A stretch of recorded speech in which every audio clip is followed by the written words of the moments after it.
योग के नाम से आज जो बिक रहा है उसका भारतीय योग दर्शन से कोई लेना देना नहीं है, कोई संबंध नहीं। इससे जो अच्छा ऑर्थोपेडिक सर्जन जो है फिजियोथेरेपी करवाता है वो ज़्यादा ठीक रहता है। भारतीय दर्शन में जिस योग का वर्णन है उसका तो मूल उद्देश्य मोक्ष है, साल्वेशन है। और उस साल्वेशन की तो कल्पना ही नहीं करवा सकते और फिजिकल एक्सरसाइज कराते हैं, उससे थोड़ा फायदा जरूर होता है, मगर एड्स और कैंसर जैसी बीमारियां उससे नहीं मिटती नहीं। विज्ञान अपनी जगह ठीक है, वो कहते हैं कोई भी चीज ड्रग जो है पेट में नहीं डालोगे तो ठीक नहीं हो।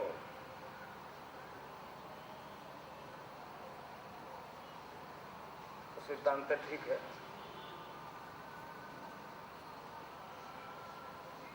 परंतु कुंडलिनी जागृत होकर योग करवाओ, साधक का शरीर मन प्राण बुद्धि अपना कंट्रोल में कर ले और सारी योगिक क्रियाएं अपने कंट्रोल में करवावे, ये उनके समझ में नहीं आती।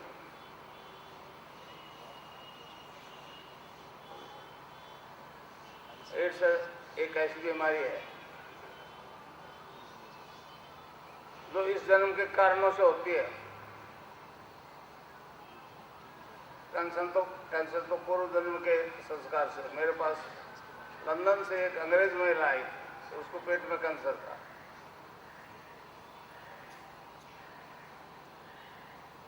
तो मैंने एक प्रोफेसर कीरो की एक भविष्यवाणी है, उसकी किताब मंगवाई थी, वो ब्रिटेन का था। तो उसने कहा कि हर दूसरा आदमी कैंसर रोगी है ब्रिटेन में। मैंने कहा इतने कैसे कह दिया?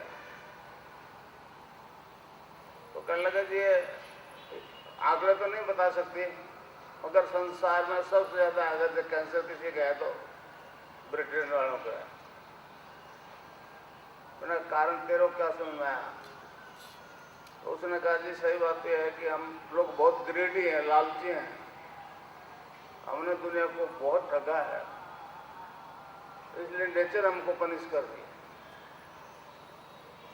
और यह बात मेरे समझ भाई कई मेरे पास ऐसे उदाहरण हैं जो ग्रेडी लोग कैंसर से मरे। मगर एड्स एक ऐसा रोग है और शरीर के सारे सिस्टम को डैमेज कर देता है। कैंसर एक पर्टिकुलर पार्ट को डैमेज करता है।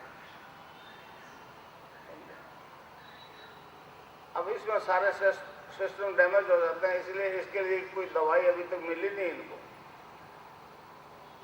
और कुंडलिनी योग करवाती है और सारे सिस्टम को रेगुलराइज करती है। और कोई ड्रग से सारे सिस्टम रेगुलराइज नहीं हो सकते। एक पर्टिकुलर बीमारी के लिए दवाई दो तो उसी सिस्टम को ठीक करेगी, मगर ये कुंडलिनी जो योग करवाती है वो सारे शरीर के सारे सिस्टम को रेगुलराइज कर देती है। और 15-20 दिन में HIV वायरस जो है खत्म हो जाता है।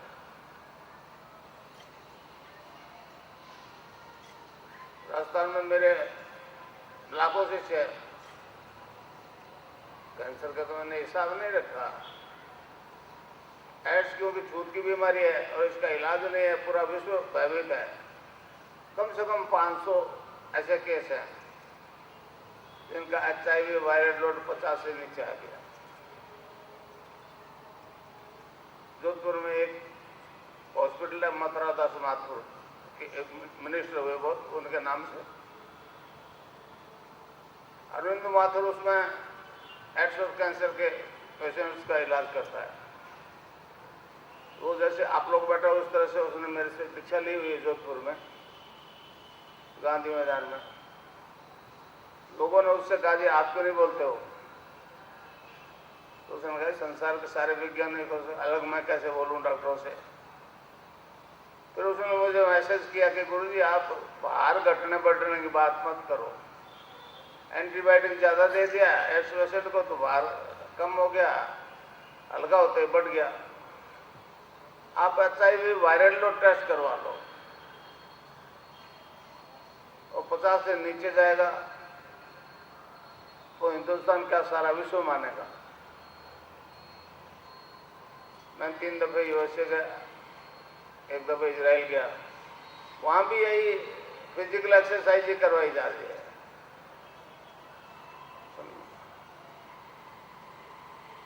हाँ, इजराइल में बहुत रिस्पॉन्स मिला और सही मायने में गुरु अगर मानते हैं बीमार नहीं मिले वैसे इजराइल में हजारों अभी भी ध्यान कर रहे हैं। वो मान के चलते हैं कि रोजी न्यूयॉर्क नाम के एक यहूदी औरत आई थी 54 साल की तेल अवीव से, और ध्यान किया उसने मेरा यहाँ तो मेरा ट्रांसफॉर्मेशन ईशा में हो गया। फिर मैं अपने फॉर्म में आ गया। उसने मुझे बीकानेर में कहा कि आप तो ईशा के अवतार हो, यहाँ क्यों बैठे हो। अभी इजराइल में तो अशांति है, मैं अमेरिका आपको ले जाऊंगी। वहाँ एक प्रोग्राम होता है 60 मिनट्स करके CNN में, उसमें बोलूंगी इसके बारे में। और CNN जो है 60 मिनट्स, उसमें विश्व के टॉप के विचारक जो है 10% लोग जो है वो देखते हैं उसको। पर अभी तो नहीं गई। तो मैं आपकी तरह एक गृहस्थी आदमी हूं, बीमारी मेरे को भी आई, फोबिया अकारण मृत्यु से डर लगने लग गया। एक मेरे मित्र थे श्री राम दुबे, उनको मैंने पूछा, डॉक्टर का कोई बीमारी नहीं, फालतू भ्रम है आपको, ऐसा पेट्रोल अटैक क्यों करेगा आप पे। पर बहुत डर लगता तो मैं अकेले नहीं रह सकता। दुबे जी ने कहा जी आपको मार्केस की दशा है, मार्केस की दशा। मैं नहीं जानता था मार्केस क्या होता। तो उन्होंने बताया तो मैंने कहा फिर तो ये दो सभी को आएगा। उन्होंने कहा हमारे धर्म में इसके बचने के उपाय भी हैं। मैंने कहा क्या है। कहने लगा महामृत्युंजय का जप करो। तो बहुत अजीब कर्मकांड था, मेरे से होने वाली बात नहीं थी। मैंने इनकार कर दिया। मैंने कहा दो बजे आने दो, इस मार्केट से क्या है, जाना तो ये एक दिन सभी जाएंगे। फिर उन्होंने कहा जी गायत्री से भी हो सकता है। तो मैंने गायत्री मंत्र का जप किया। अक्टूबर 68 से सर्दी वाले नवरात्रि शुरू किया और 1 जनवरी 69 को उसकी सिद्धि हो गई। मतलब सिद्धि का मतलब है, मैं नहीं जानता था गायत्री का, अब जानता हूं कि उस परम सत्ता से प्रार्थना की है, उसे दिव्य प्रकाश को अपने अंदर धारण की। सविता देव, वैसे सूर्य को भी सविता देव कहते हैं, मगर गायत्री मंत्र में सविता देव उस दिव्य प्रकाश को अपने अंदर धारण करने की प्रार्थना है। 1.25 लाख पूरा हो गया, आज नहीं उठना है। नींद खुल गई, ध्यान लग गया। क्या देखता हूं कि कोई ऑर्गन नहीं दिखा देता, न हार्ट है, न लिवर है, न तिल्ली है, न किडनी है, न ब्लड सर्कुलेशन, कुछ भी नहीं। सारे एक दूधिया प्रकाश में परिवर्तित हो गया, ट्रांसफॉर्मेशन हो गया। ये बड़ा आश्चर्य, मैंने देखा तो आंख से है, ये अंदर प्रकाश ही प्रकाश। प्रकाश में कॉन्सेंट्रेट हुआ तो एक आवाज आई भौरे की, गुंजन की, काला भौरा था, काला भौरा। उस आवाज पर कॉन्सेंट्रेट हुआ तो नाभि से गायत्री मंत्र जपा जा रहा। मैंने कंठ से जपा, वो नाभि से जपा जा रहा था। मुझे बड़ा आश्चर्य हुआ। एक मेरे राजस्थान में दलपत सिंह दिनकर DIG है, SP तेजा भूषण की छड़ी थी, उनको भी ऐसी अनुभूति हुई। ये निर्गुण निराकार की स्थिति हो गई और भय खत्म हो गया, भय खत्म हो गया सवाल के बाद। और दूसरी बीमारी लग गई, किसी के साथ खा नहीं सकता, बीड़ी सिगरेट पी नहीं सकता, झूठ बोल नहीं सकता, भय लगता है। कई वहां पुष्करना समाज के लोग आए मेरे पास, क्या हुआ? मैंने कहा ऐसा हुआ। दुबे जी ने बताया था, वो भी आए, कहने लगे जी आप तो फिनिशिंग पॉइंट पर पहुंच गए, आपको सिद्धि हो गई। कहते हैं ये तो शिव का कीला हुआ मंत्र है, कलयुग में कैसे सिद्ध हो गया? लोगों ने कहा जी आप इसका तांत्रिक प्रयोग करोगे तो लाखों रुपए देंगे आपको लोग। पहला तो मैं नहीं समझा क्यों देंगे, फिर मेरे में जो परिवर्तन आया उससे मेरे समझ में आके मामला तो गड़बड़ हो गया। फिर मैंने कहा नहीं, ये काम नहीं करूंगा, सोना दूं और लो ले, ये सौदा मेरे पसंद नहीं है।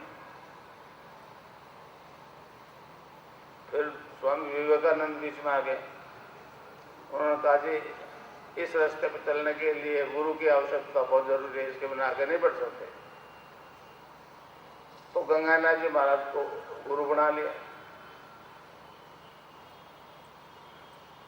रेलवे में नौकरी करता था, नॉर्दर्न रेलवे में हेड क्लर्क था। 11/4/55 से 30/86 तक नौकरी की। तो गुरुदेव के आदेश से 6-7 साल पर अप्रैल में जो रिटायरमेंट लिया।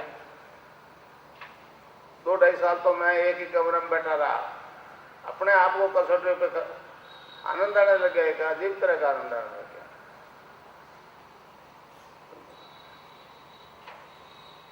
फिर गंगानाथ जी महाराज की कृपा से कृष्ण की सिद्धि हो गई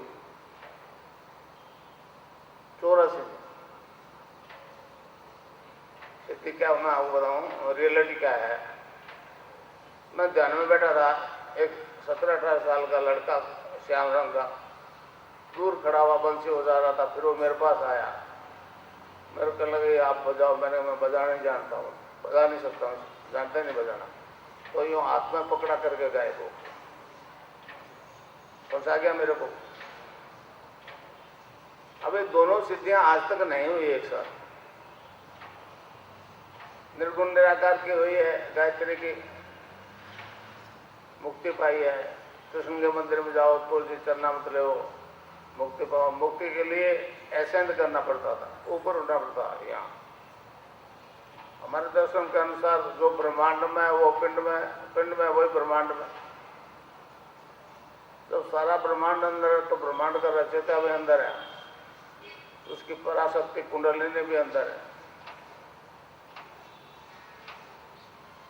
तो इसे महर्षि अरविंद ने कहा कि अगर ये दोनों सिद्धियां एक ही जन्म में हो जाए,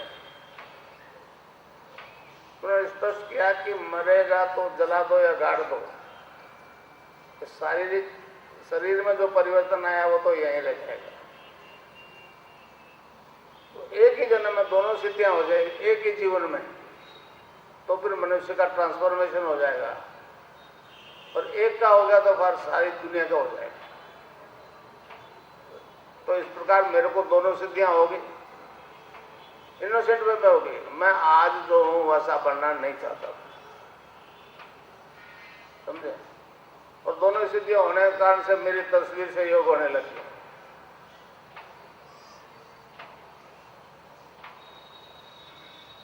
तो हमारे दर्शन में 10 अवतारों की अवधारणा है।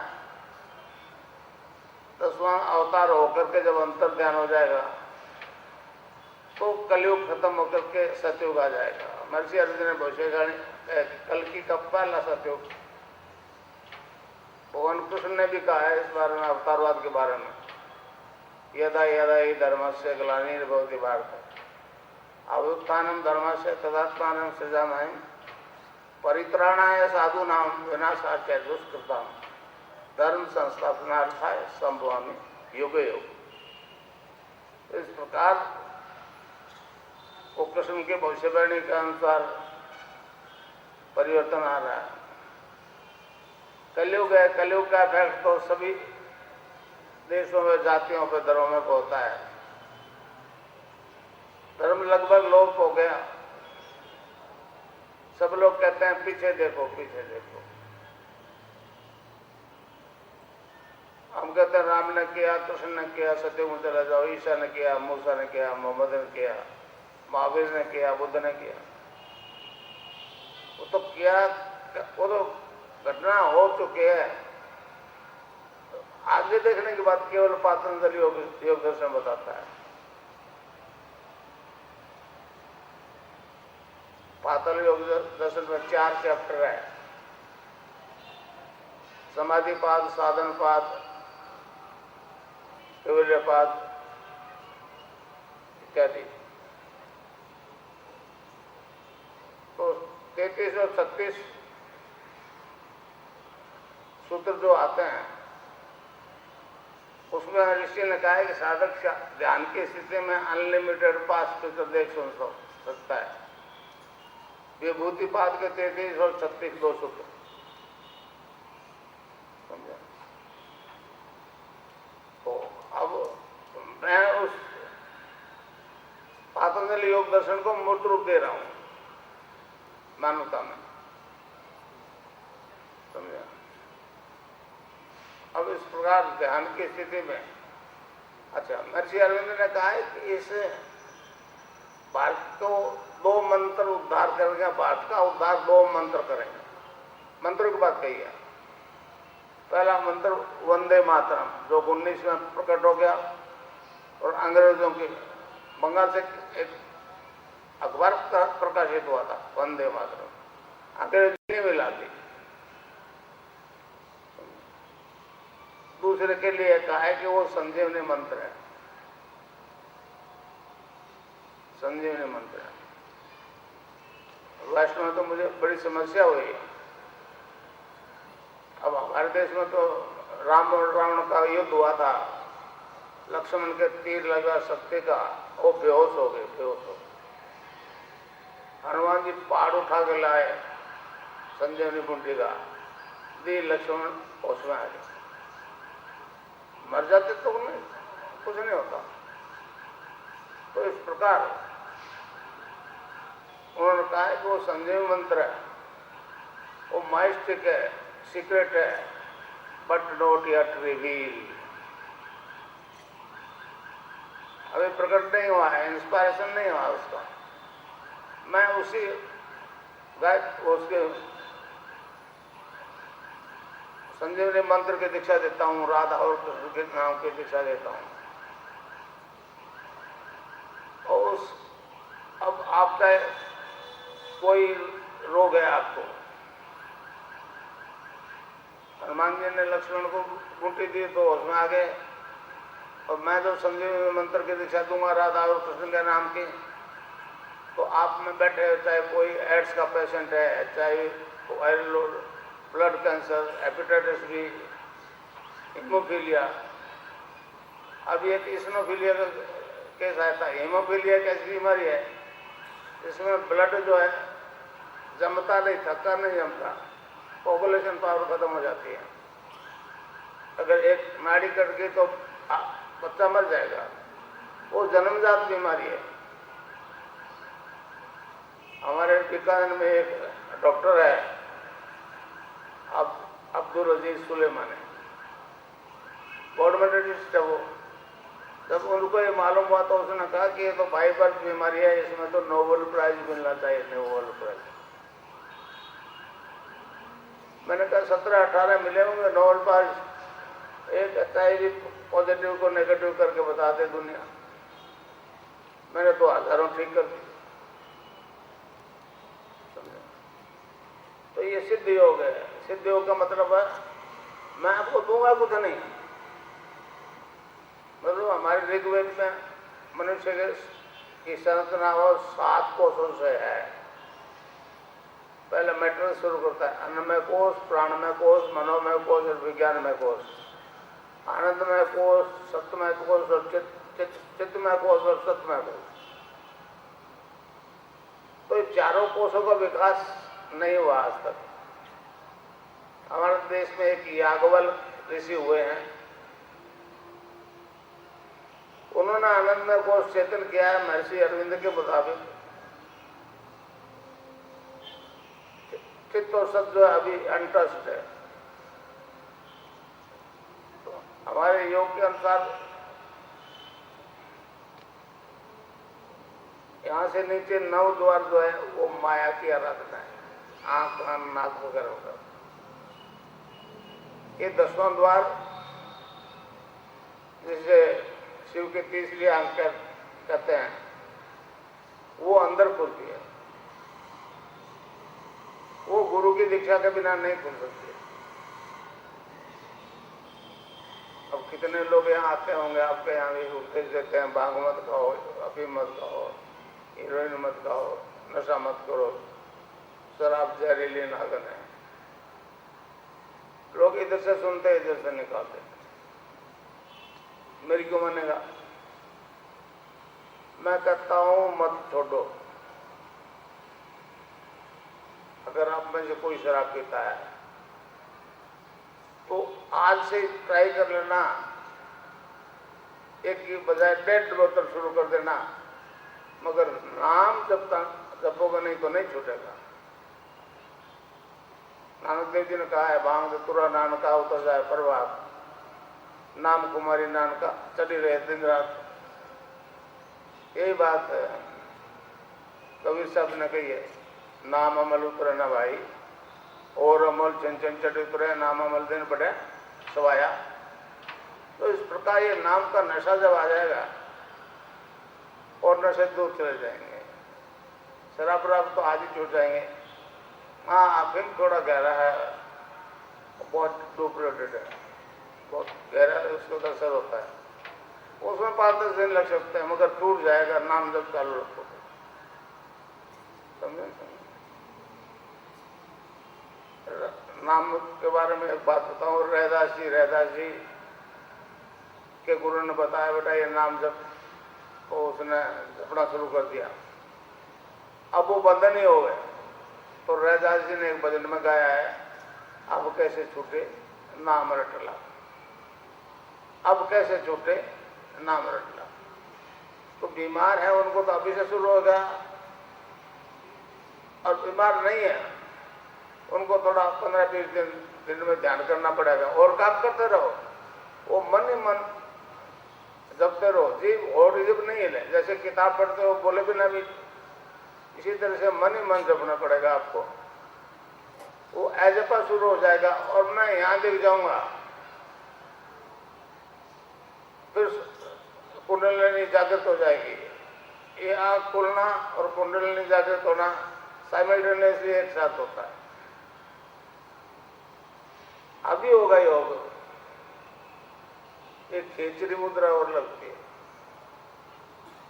उसको हमारे योगियों ने, खेचरी मुद्रा में क्या होता है, जीभ पीछे खींचती है और सख्त होकर ऊपर तालू में दस जाती है। ऊपर एक पर्टिकुलर पॉइंट को पिंच करती है, उसमें से एक रस टपकता है, उसका स्वाद बाहर किसी वस्तु में नहीं होता। और महाराज जी ने कहा है, गगन मंडल में ऊंधा कुआ, ता अमृत का वासा, सुगरा हुए बरबर भी हुए, निगुरा जाए प्यासा। तो अब वो ये अमृत है, तो फिर दूसरा जन्म क्यों होगा?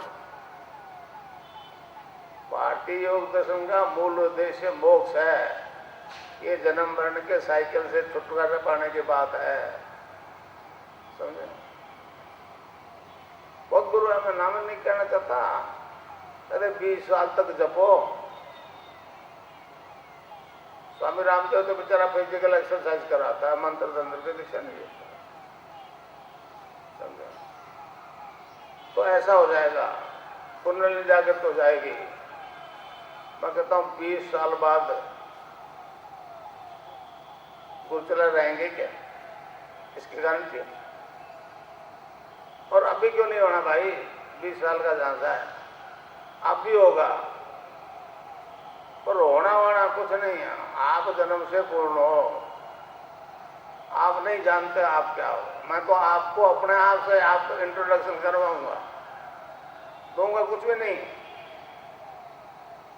देने लेने की किसी में कोई सामर्थ्य नहीं है, समझे? अब कई कहते हैं कितनी देर में लगा, तो मैं उदाहरण दूं आपको। राजा जनक में एक खपत सवार हुई, राजा जनक को एक खपत सवार हुई कि तत्व ज्ञान प्राप्त किया था। उसने बहुत गुरुओं को बुला लिया, वो नहीं बता सके। इतने मुद्दे से अष्टावक्र जी आ गए। तो अष्टावक्र के 8 कोप दी बेचारे। वो गुरु जो है उसको देख के हंस दिया अष्टावक्र जी को। जनक ने पूछा, महाराज ये तो नहीं बता सकते, आप बता दो। तो पहले उनको जवाब दिया कि ये तो गुरु तो काल के व्यापारी हैं, आप बता दो। तो कहने लगे तू राजा है, जनक है, और हुक्म देगा बता दो तो नहीं बता सकता, क्योंकि ये ज्ञान तो झुकने से ही मिलता है, गुरु के सामने समर्पित भाव से। तो उदाहरण आता है कि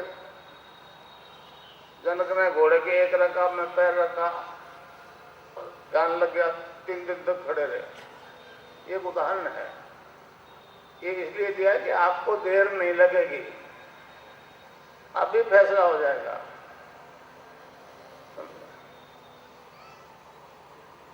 जब ध्यान की स्थिति में आपने अपने कई परिचितों की मौत देखी। मैंने आपको बताया ना, पातंजलि योग दर्शन में विभूति पाद में 33 और 36 2 सूत्र है।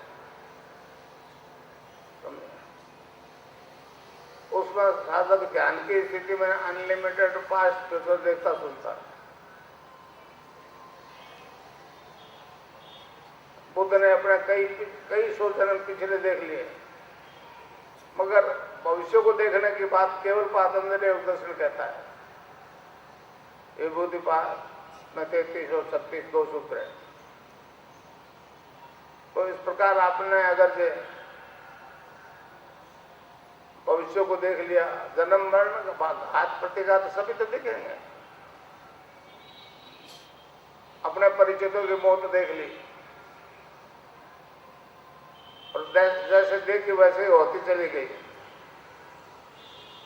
एक दो पे तो टाल तो है सब संगल कह के, अब 20-30 अपने परिचितों जानकारों की मौत देख ली, और लिखी वैसे ही होती चली गई। एक राजस्थान में रविंद्र चंद जालोर का मेरा शिष्य है, तो उसको पित्त का गठिया था, पित्त का गठिया। पित्त का गठिया वात का तो होता है, पित्त का गठिया होता है, वो पेन किलर से भी ठीक नहीं होता। तो डॉक्टर ने कहा तू अगर 60 साल की उम्र है तो 40 में मरेगा और जीवन भर दुख पाएगा। वो अपने दोस्त रोकेश सिंह राजपुरोहित के साथ आ गया, साथ पढ़ते थे। क्या दिया तो उसने कहा यार डॉक्टर ने जवाब दे दिया, अब क्या गुरु जी क्या कर लेगा। फिर आ गया, कभी ध्यान करता कभी नहीं करता। एक वो दफे ध्यान करते उसका कोई राजपुरोहित वकील था जालोर का,